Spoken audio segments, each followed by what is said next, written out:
evacuate गर्नु पर्यो नि फेरि I hope evacuate गरे। होइन होला मान्छेहरु नेपाल जल रहा है और उसकी तपिश दिल्ली तक महसूस की जा रही है।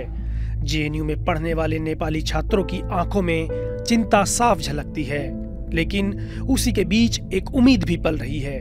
हमने ऐसे ही तमाम नेपाली छात्रों से बात की, उनसे जाना कि इस मुश्किल वक्त को वो कैसे देख रहे हैं, क्या महसूस कर रहे हैं, साथ ही एक पड़ोसी मुल्क होने के नाते भारत से उन्हें क्या उम्मीदें हैं। क्या नाम है आपका? दीक्षा कोइराला। दीक्षा जी, मुझे बताइए कि आपके घर पे बात हो रही है? हाँ, अभी तो हो रहा है। क्या स्थिति है, क्या बता रहे हैं परिवार? कल तो बहुत ही खराब था, बहुत स्ट्रेसफुल था।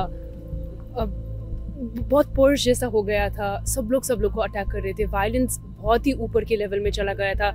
हम यहाँ सो ही नहीं पा रहे थे सोच के क्या हो रहा है वहाँ पे। कल सिचुएशन ठीक नहीं था। अभी ठीक है? अभी बातचीत हुआ घर पे परिवार? अभी हाँ, अभी आर्मी डिप्लॉय हुआ है, पर फिर भी हमारा देश इतना क्रिटिकल पोजीशन में है कि अब क्या होगा, क्योंकि दिस वाज ओवर, ये जो हुआ ये तो ओवरनाइट चीज हुआ था, ये प्लान अटैक नहीं हुआ था। अब इनिशियली हुआ था ये सोशल मीडिया बैन, तो सिर्फ मीडिया नहीं दिखाया, ये था करप्शन के अगेंस्ट, क्योंकि लोग इतने साल से इतना फ्रस्ट्रेटेड हो गए थे, जो करप्शन था उसके अगेंस्ट में था। तो लोगों ने जाके पीसफुल प्रोटेस्ट किया, बट ओली ने सबको मार दिया, 30 लोग मर गए। तुमने एक पीसफुल प्रोटेस्ट में 30 लोग को मार दिया।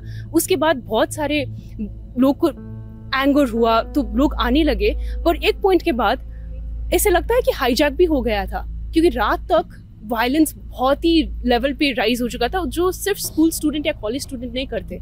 तो बहुत ही कॉम्प्लिकेटेड सिचुएशन है। अगर आएगा इंटरिम गवर्नमेंट, लीड कौन करेगा? उसके बाद अभी भी हाँ, मिनिस्टर्स सब लोग अटैक हुए हैं, पर वो भी फिर भी पावर में तो है ना, बच तो गए हैं ना। तो सिचुएशन बहुत क्रिटिकल है अभी। तो अभी जो भी नेपाल में हुआ है वो सब ठीक है आपके नज़रिए से? मैं जानना चाहता हूँ। जो जैसे शुरू हुआ था ठीक था, करप्शन के साथ में हम सपोर्ट कर रहे थे, बट जैसे कोर्ट्स बर्न हो गए, supreme court has been burned, district court has been burned, Singha Durbar, सब डेटाज रिमूव हो गया है। ये तो देश को it's a big loss for country.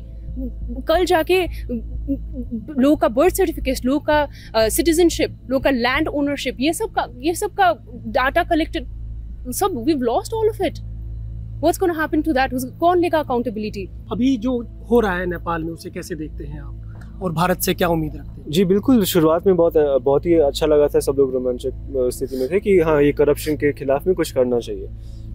लेकिन जैसे स्थिति बिगड़ती गई, आर्मी ने भी स्टेप इन नहीं किया टाइम पे। 10 बजे 10 PM पे आर्मी स्टेप इन कर रही है, और 1 बजे 2 बजे तक सब जगह पे आगजनी शुरू हो चुकी थी।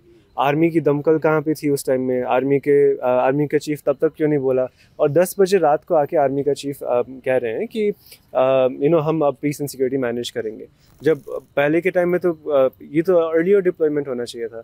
ये सुप्रीम कोर्ट के जलने के बाद आर्मी डिप्लॉय करने का क्या मतलब हुआ? भारत के लोगों से उम्मीद है मुझे कि ऐसा हम अपने हमारे साथ खड़े हुए हम लोग करप्शन के खिलाफ, और ये एक दूसरे के उस बिजनेस में टांग अड़ाने के खिलाफ। और तो मैं क्या कर सकता हूँ। अभी घर पे परिवार से बात हो रही है, क्या स्थिति है उधर, क्या बता रहे हैं? जी, घर परिवार ठीक है। मेरे घर के पास में एक पुराने प्राइम मिनिस्टर का घर था, उनके घर पे आगजनी हुई थी। उनकी वाइफ घर पे ही थी उस टाइम में, तो वो जल गई हैं, और हमारे घर के आगे उनकी बॉडी रखी थी कुछ टाइम तक। शायद वो बची हैं, अभी खबर आ रही है कि शायद बच जाए, लेकिन कुछ साफ नहीं है। अभी पूरा एनार्की है, कोई पुलिस नहीं है, अभी आर्मी है कहीं। अब आर्मी भी कहाँ तक पहुँच जाएगी, कब तक पहुँचेगी, किस चीज़ में उठाएगी, कौन सी जेल में ले जाएगी, किस कैदी को। हाँ, तो अभी कुछ भी क्लियर नहीं है, पूरा एनार्की है, कोई भी कुछ भी कर सकता है, किसी को जाके लूट सकता है, कौन आर्मी को बुलाएगा। आपका क्या नाम है, दिल्ली में कब से हैं, क्या पढ़ाई कर रहे हैं? जी, मेरा नाम दानिश है। मैं दिल्ली में 2019 से हूँ। मैंने अपना बैचलर्स, MA और अब मैं PhD कर रहा हूँ। हालांकि मैं भारतीय नागरिक हूँ, मैं दार्जिलिंग का रहने वाला हूँ, लेकिन नेपाल में काफ़ी सालों से रह रहा हूँ। मेरे परिवार और मेरे रिश्तेदार उधर रहते हैं। तो पिछले 2 दिनों में जिस तरीके से तेज़ी से स्थिति बिगड़ी है, ये बहुत कंसर्निंग है। जिस तरीके से अब प्रोटेस्ट्स, एनर्की और लूटपाट पे डिसेंड हो गई है। लेकिन ये बात कह देना ज़रूरी है कि जो 8 तारीख को जो मोबिलाइजेशन हुआ था, वो जेनजी प्रोटेस्टर्स के द्वारा एक पीसफुल एंटी करप्शन मोबिलाइजेशन था। और ऐसा भी नहीं है कि जिस तरीके से पोर्ट्रे किया जा रहा है मीडिया में कि सोशल मीडिया बैन की वजह से था। ये काफ़ी लंबे समय से जो फ्रस्ट्रेशन था लोगों के बीच में, जो बहुत सारी करप्शन स्कैंडल्स वगैरह की वजह से, तो उसका एक ये एक्सप्रेशन था डिसकंटेंट का, वाइड स्प्रेड जो डिसकंटेंट था सरकार के खिलाफ, प्रणाली के खिलाफ। तो लेकिन जिस तरीके से कुछ दक्षिणपंथी तत्व के द्वारा हाईजैक किया गया बाद में मोबिलाइजेशन को, और सरकारी संपत्तियों को, सरकारी जो है बिल्डिंग्स वगैरह को अटैक किया गया, ये बिल्कुल ही मतलब अनएक्सेप्टेबल है। और जेंजी द्वारा ये बिल्कुल किया गया नहीं है। जो है ये जो मूवमेंट है इसको हाईजैक किया गया है दक्षिणपंथी तत्व के द्वारा। और ये भी कह देना ज़रूरी है कि जो इंडियन मीडिया में जिस तरीके से पोर्ट्रे किया जा रहा है कि अब राजतंत्र की वापसी हो सकती है, ये बिल्कुल सत्य नहीं है। प्रोटेस्ट में ये डिमांड बिल्कुल ही नहीं था कि राजतंत्र को वापस लाना है। डिमांड ये था कि सरकार लोगों ने चुनी है और सरकार को जवाबदेहिता एस्टैब्लिश करनी होगी।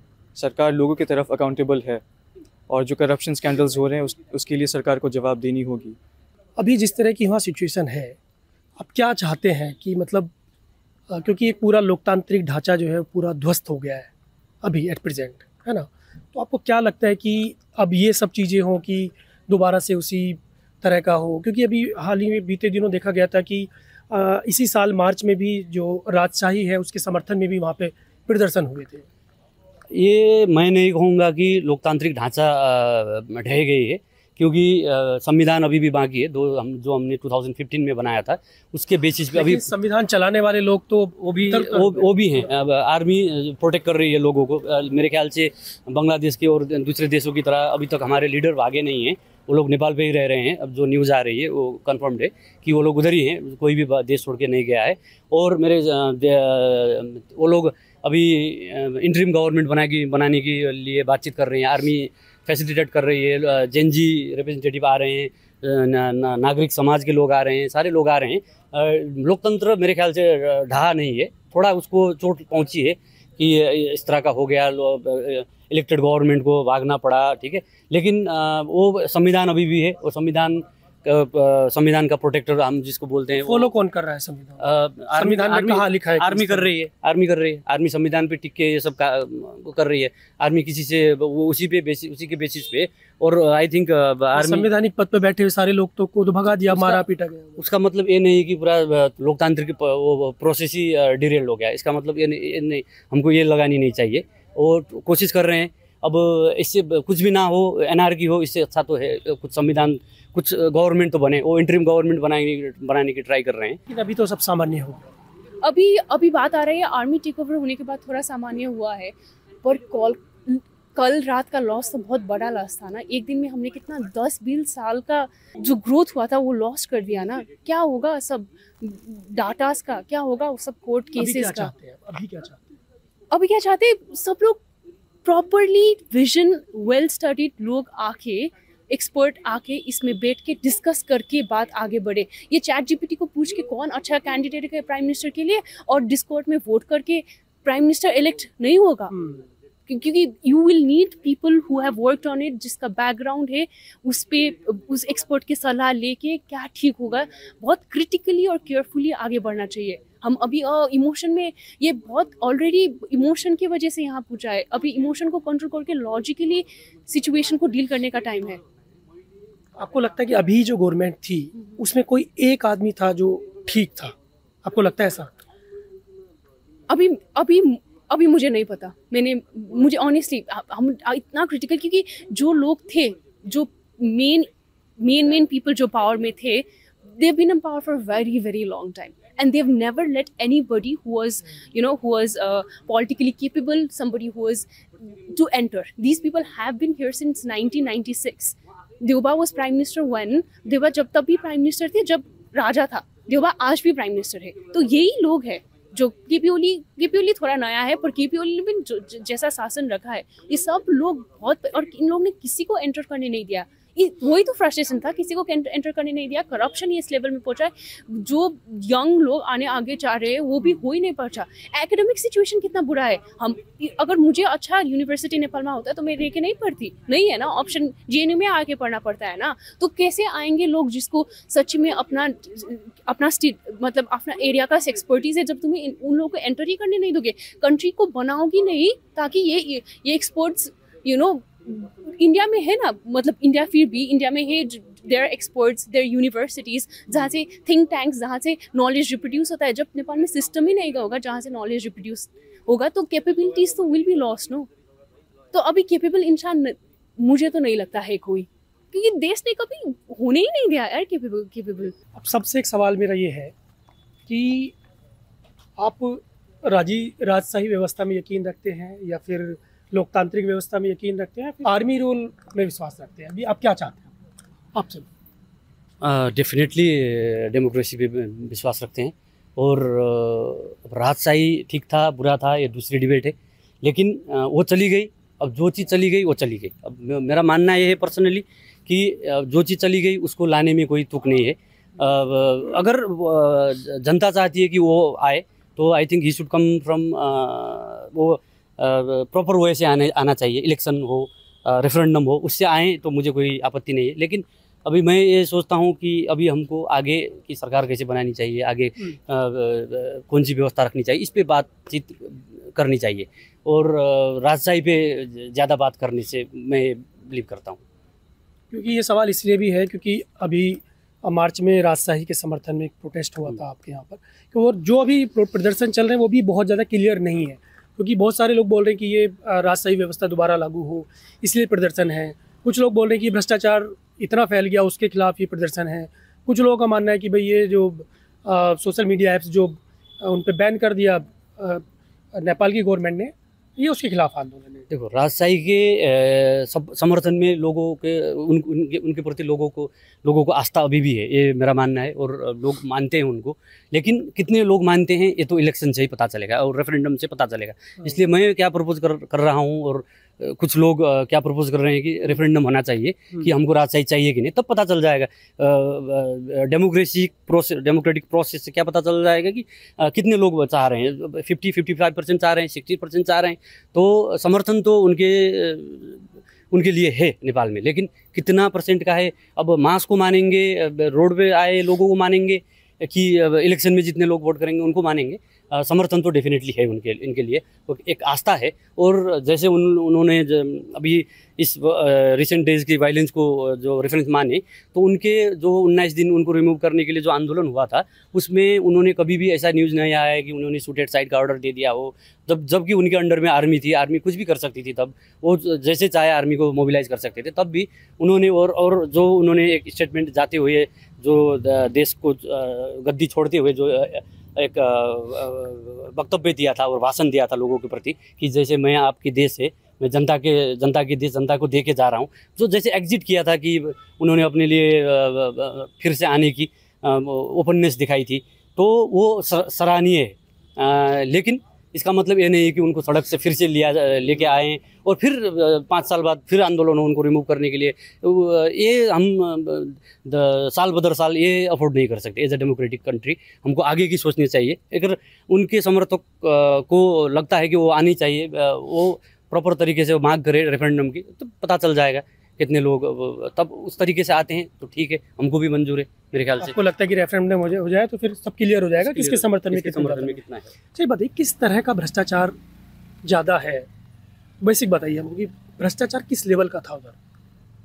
हर चीज़ में भ्रष्टाचार था। वहाँ पे टेंडर नोटिस निकलता है तो टेंडर का कंस्ट्रक्शन कंपनी किसको जाता है, कौन सी कंस्ट्रक्शन कंपनी ये रोड बनाएगी वो भी पहले से पता रहता है।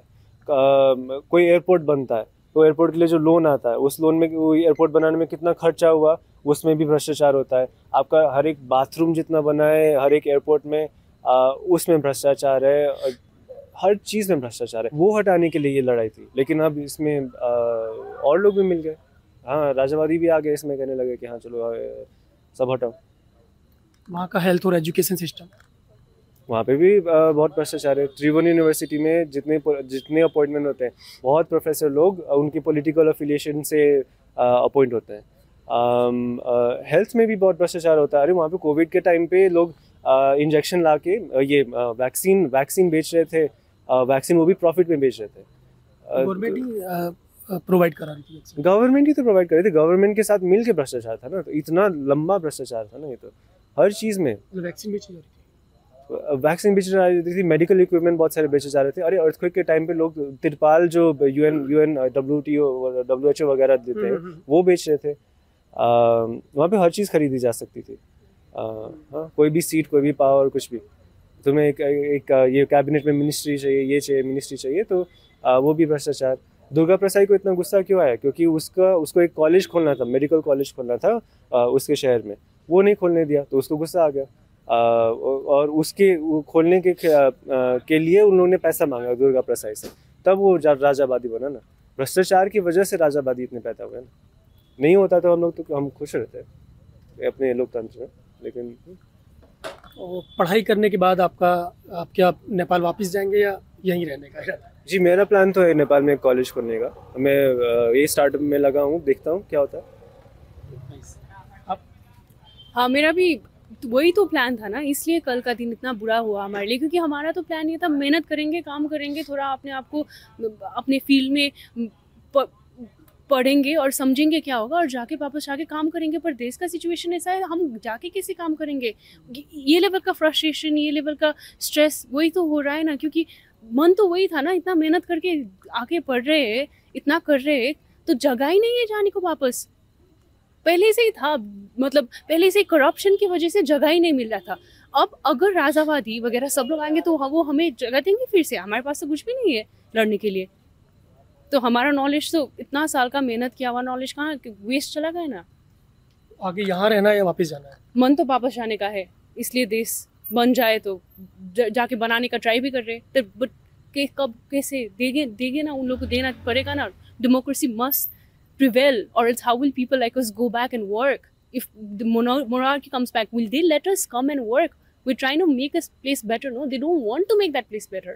That's the problem. उन लोग they're so happy उनके corruption में, क्योंकि उन लोग का लाइफ तो easy है ना। PhD का पैसा पे करना नहीं पड़ता, हम तो PhD को स्कॉलरशिप ढूंढना पड़ता है ना, क्योंकि पे नहीं कर सकते। उन लोगों का तो लाइफ easy है, उन लोगों को तो अच्छा था, they were living in a utopia। हम सफर कर रहे थे ना, इसलिए करप्शन के अगेंस्ट इतना सारे लोग आए, क्योंकि मेजॉरिटी का सिचुएशन हमारे स्टूडेंट जैसा है ना। मन तो है, सबको मन है यार काम करने का, जगह ही नहीं है। अभी हम जवाहरलाल नेहरू यूनिवर्सिटी में हैं और यहाँ पर पढ़ रहे तमाम नेपाली छात्रों से हमने बातचीत की। नेपाली छात्रों से बात करना इसलिए भी ज़रूरी था क्योंकि ये वक्त इन छात्रों के लिए यह बेहद मुश्किल और भावनात्मक रूप से चुनौतीपूर्ण है। उनके परिवार, उनके घर, उनकी मिट्टी आज संकट में है। हमने कुछ नेपाली छात्रों से बातचीत की और जानने की कोशिश की कि वे इस हिंसा, इस अस्थिरता को कैसे देख रहे हैं और उन्हें भारत से क्या उम्मीदें हैं। मेरे साथ सौरभ है, मैं अवधेश कुमार, JNU से newslaundry.com के लिए। पत्रकारिता का नासूर बन चुके विज्ञापन के मॉडल को खारिज करके खबरों की इस दुनिया को बदलिए ताकि पत्रकारिता आपके लिए जवाबदेह बने। newslaundry.com/subscription पर क्लिक कीजिए और अपने मन मुताबिक पेमेंट का विकल्प चुनिए, क्योंकि हमारे सब्सक्राइबर्स का नारा है, मेरे खर्च पर आजाद हैं खबरें।